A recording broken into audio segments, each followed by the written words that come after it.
is Farhana Afroz, lecturer, Department of English. Howdy all my dear students. I hope all of you are fine and busy with your studies.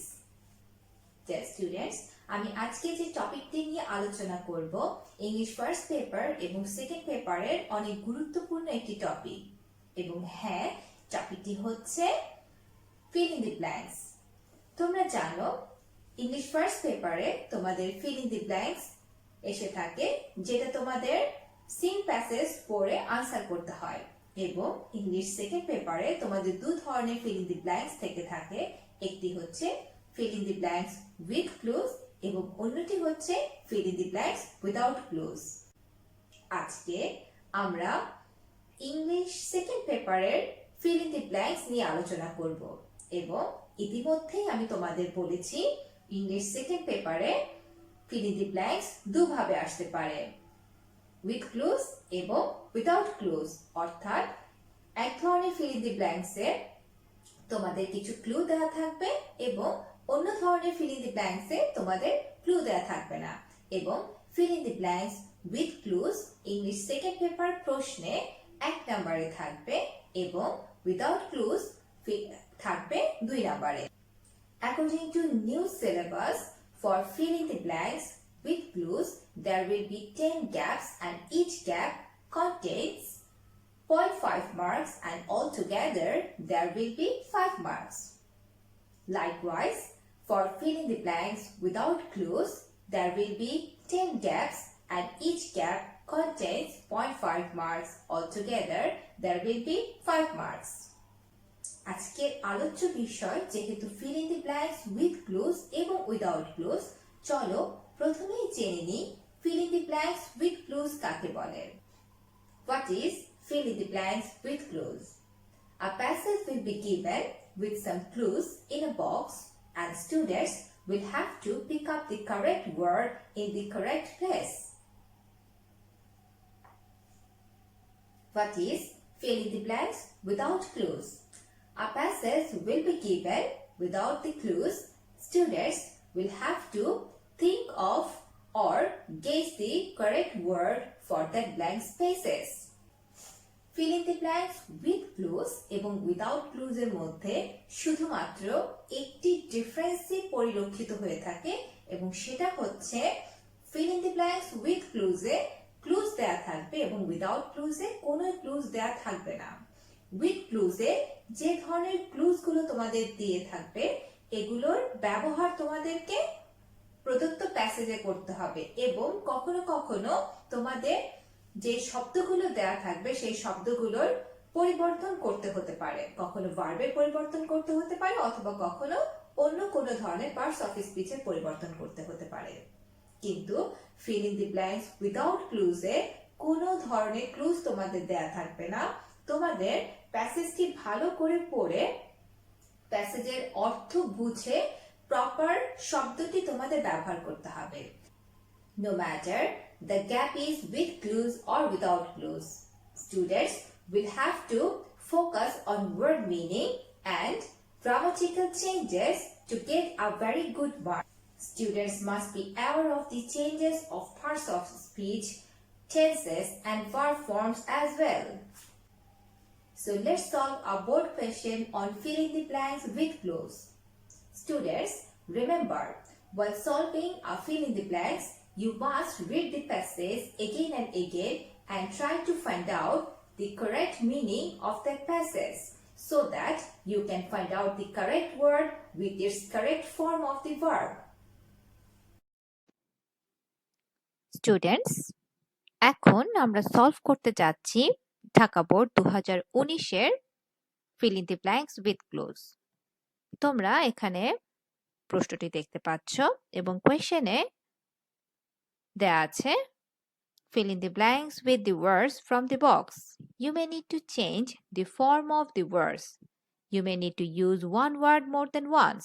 So, এভাবে করেই তোমাদের প্রশ্নে দেয়া থাকবে প্রথমে fill in the blanks কিভাবে করতে হবে সব ধরনের ইনস্ট্রাকশন দেয়া থাকবে এবং এই ইনস্ট্রাকশনটির ঠিক পরেই একটি বক্স দেয়া থাকবে বক্সে 10টি ওয়ার্ড দেয়া থাকবে যে 10টি ওয়ার্ড দিয়েই তোমাদের পরবর্তীতে যে প্যাসেজটি দেয়া আছে প্রশ্নে সেই প্যাসেজটি ফিল আপ করতে হবে এবং এই 10টি ওয়ার্ডকে তোমাদের প্রয়োজন অনুসারে পরিবর্তন করতে হতে পারে।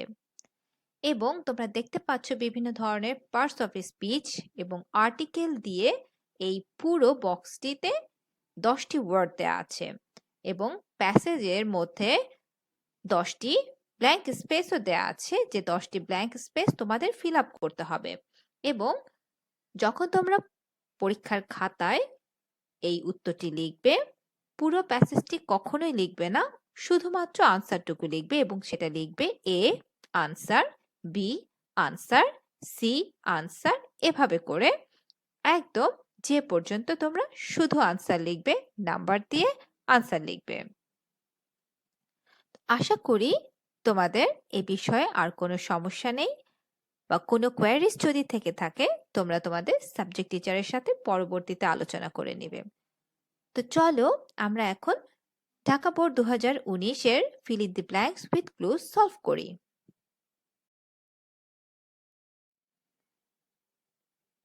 আমরা আগেই প্রশ্নটি পড়েছি, কিভাবে প্রশ্নের উত্তর দিতে হবে এবং সব ধরনের ইনস্ট্রাকশন এখানে দেওয়া আছে। আমাদের ওয়ার্ডস চেঞ্জ করতে হতে পারে এবং একটা ওয়ার্ড আমাদের একাধিকবারও ব্যবহার করা হতে পারে। চলো আমরা প্রথমে শব্দগুলো জেনে নিই। শব্দগুলো হচ্ছে indiscriminate, for, and, sustain, anticipate, disaster, the, to, erosion, imperative। প্যাসেজটি হচ্ছে It is dash that the new century is now facing various challenges, especially environmental dash. It is dash that এই অংশটুকু পড়েই আমরা বুঝতে পারছি অংশটুকু অর্থাৎ সেন্টেন্সটা পুরোটাই প্যাসিভ ভয়েসে আছে এবং আমরা জানি প্যাসিভ ভয়েসের সাবজেক্টের পরে হেল্পিং ভার্ব থাকে এবং মেইন ভার্বটা বিজি ফর্মে থাকে অর্থাৎ পাস্ট পার্টিসিপল ফর্মে থাকে। তো এখানে আমাদের মিনিংটা এরকম দাঁড়াচ্ছে যে কেয়ারফুলনেস শো করবে। সো এখানে আমাদের অর্থটা দাঁড়াবে এরকম যে It is dash that the new century is now facing various challenges, especially environmental dash। এটা আমরা প্রথমেই বুঝতে পারছি। সো এ নাম্বারের উত্তরটা হবে আমাদের অ্যান্টিসিপেট এবং অ্যান্টিসিপেটের সাথে যদি আমরা ইডি অ্যাড করে দিই তাহলে অ্যান্টিসিপেটের পাস্ট পার্টিসিপল ফর্ম হয়ে যাবে। ঠিক আছে, তাহলে ইট ইজ অ্যান্টিসিপেটেড দ্যাট অর্থাৎ অ্যান্টিসিপেট অর্থ আমরা জানি এক্সপেক্ট অর প্রেডিক্ট করা, দ্যাট মিন্স পূর্বানুমান। তাহলে it is anticipated that the new century is now facing various challenges, specially environmental disaster. Feeding the ever-growing population is dash first and foremost challenge for Bangladesh. এখানে তোমরা দেখতে পাচ্ছ feeding দি ever growing population, এই ever growing পপুলেশনটাকে feed করানো, that means খাওয়ানো বা এটার খাদ্য ব্যবস্থা করা is dash first and foremost. এবং এখানে দেখতে পাচ্ছ গ্যাপের ঠিক পরের ওয়ার্ডটি হচ্ছে ফার্স্ট এবং ফার্স্ট শব্দটি সুপারলেটিভ ডিগ্রিতে আছে এবং আমরা জানি সুপারলেটিভ ডিগ্রির পূর্বে আমাদের আর্টিকেল দি ইউজ করতে হয় এবং হ্যাঁ এখানে আমরা আর্টিকেল দি ইউজ করব এবং সেন্টেন্সটি দাঁড়াবে এরকম the first and foremost challenge for Bangladesh. পরবর্তী সেন্টেন্সগুলো হচ্ছে It is very difficult to dash the current level of agricultural production. So here the word will be sustain. এবং তোমরা দেখতে পাচ্ছ টু আছে। সো টু ভার্ব প্রিপোজিশনের পরে আমাদের সবসময় ভার্বের বেস ফর্ম ব্যবহার করতে হয় এবং এটাকে বলা হয়ে থাকে টু ইনফিনিটিভ। তাহলে ইট ইজ ভেরি ডিফিকাল্ট, এটা অনেক কঠিন, to dash to sustain. And to sustain আমরা কেন ব্যবহার করছি? সাস্টেইন শব্দটার অর্থ হচ্ছে টিকিয়ে রাখা। The current level of agricultural production, because our agricultural land is being reduced due dash human habitat, and তোমরা জানো due to অবশ্যই আমাদের ব্যবহার করতে হবে due to, কারণ হচ্ছে due to একটি appropriate preposition যেটার অর্থ হচ্ছে because of, due to human habitat, industrialization and river, নদী ক্ষয়ের ইংলিশটিও তোমরা জানো সেটা হচ্ছে erosion, so river erosion etc.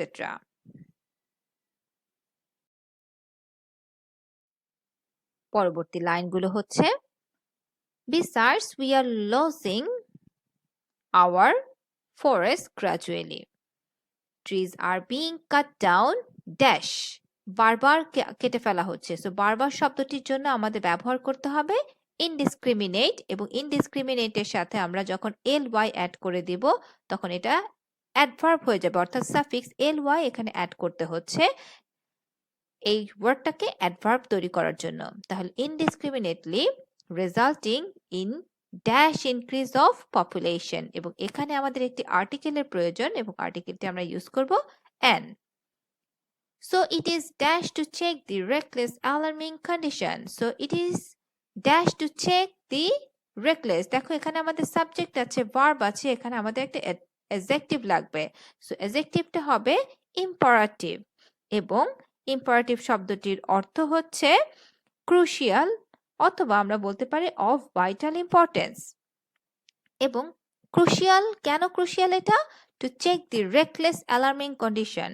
এবং তোমরা রেকলেস শব্দটির অর্থ জানো বেপরোয়া, alarming condition dash our own existence, এবং আমাদের ওন এক্সিস্টেন্সটাকে এখানে ইন্ডিকেট করছে। তাহলে আমাদের এর জন্য অবশ্যই প্রিপোজিশন দরকার, সো ফর ইউজ হবে। সো এই ছিল আমাদের feel in the blanks with close. আমি আশা করি সবাই এটা যখন ফিল আপ করছিলে তখন আমার সাথে সবাই ফিল আপ করছিলে এবং এনজয় করছিলে যখন তোমাদের আনসারগুলো মিলে যাচ্ছিল।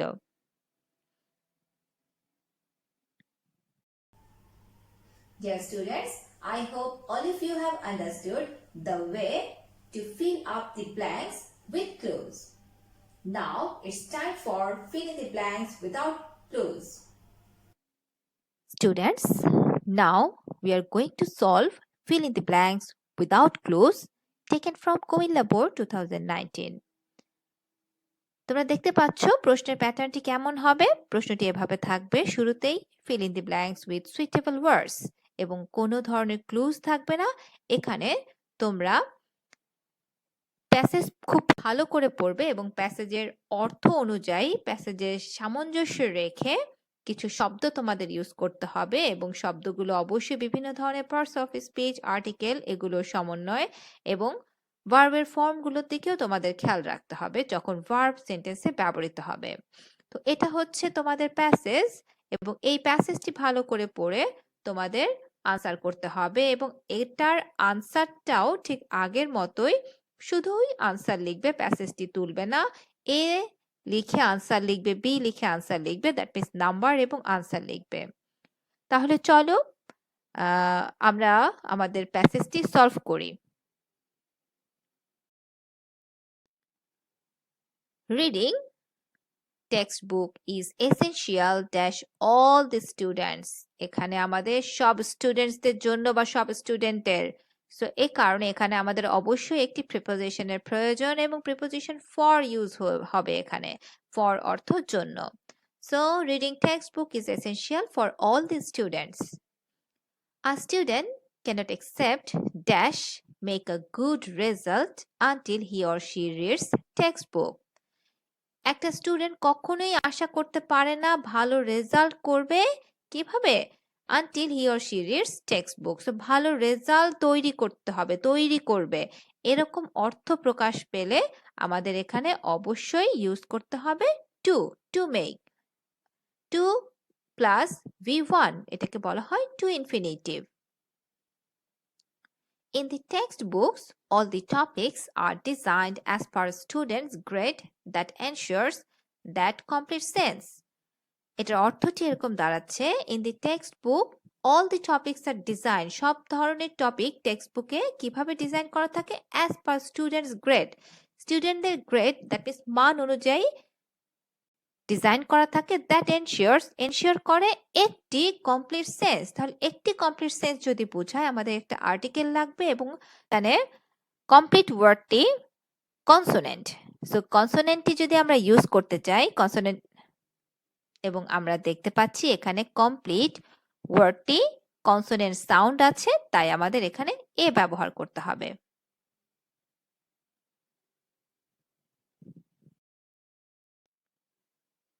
Next sentences are In case dash not reading those texts, a student will miss dash needed for him or her. আমরা জানি in case dash এটা একটা appropriate preposition. এখানে আমাদের লিখতে হবে in case of. In case of not reading those texts, ওই বইগুলো না পড়ার কারণে a student will miss. Student miss করবে dash needed for him or her. কোন একটা কিছু যেটা তার জন্য প্রয়োজন এবং সে কোন একটা কিছু কি? Yes, অবশ্যই জ্ঞান. So জ্ঞানের English knowledge. So knowledge needed for him or her. Moreover, textbooks are dash and edited. কি করা হয়? লেখা হয়। So লেখা হয় যেহেতু বোঝাচ্ছে সেক্ষেত্রে আমরা লিখতে পারি written or composed and edited by highly experienced educationists. Some students ignore dash read. আবারও এখানে আমাদের to infinitive আসছে, so আমাদের এখানে লিখতে হবে to read textbook, rather they prefer guidebooks.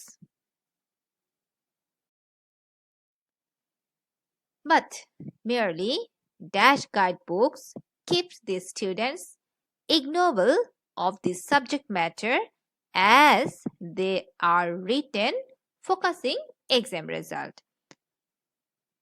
But merely শব্দটা তোমরা জানো নিছক, এবং এখানে আরো একটি শব্দ রয়েছে যেটি তোমাদের কাছে unknown হতে পারে, ignoble. Ignoble শব্দটার অর্থ হচ্ছে not knowledgeable, that means অজ্ঞ. তাহলে বাট নিছকই ড্যাশ গাইড বুকস, কি ধরনের গাইড বুকস? এই reading guide books keeps the students, that means guide book পড়াটা স্টুডেন্টদেরকে কি করে ফেলে? অজ্ঞ করে ফেলে কিসের প্রতি? Of the subject matter as they are written focusing exam result, কারণ গাইড বইগুলো শুধুমাত্র এক্সাম রেজাল্টকেই ফোকাস করে, বেসিক বা জেনারেল নলেজকে কখনোই ফোকাস করে না। Dash a textbook covers all the details, এখানে অর্থটি এমন দাঁড়াচ্ছে যদিও। সো যদিও শব্দের জন্য আমাদের ইউজ করতে হবে though or although. So though a textbook covers all the details for holistic flourish. Holistic শব্দটার অর্থ হচ্ছে সামগ্রিক এবং flourish মানে হচ্ছে সমৃদ্ধ। সো সামগ্রিক সমৃদ্ধকে যেহেতু কভার করে ড্যাশ আ স্টুডেন্ট, তাহলে এখানে আমাদের লিখতে হবে অফ আ স্টুডেন্ট। কাদের ফ্লারিশ করে? একজন স্টুডেন্টের। Dear students, hope all of you have enjoyed our today's class. I think it was very interesting to solve both the fill in the blanks together. Hope for your better result. And I'm signing off here. Allah Hafiz.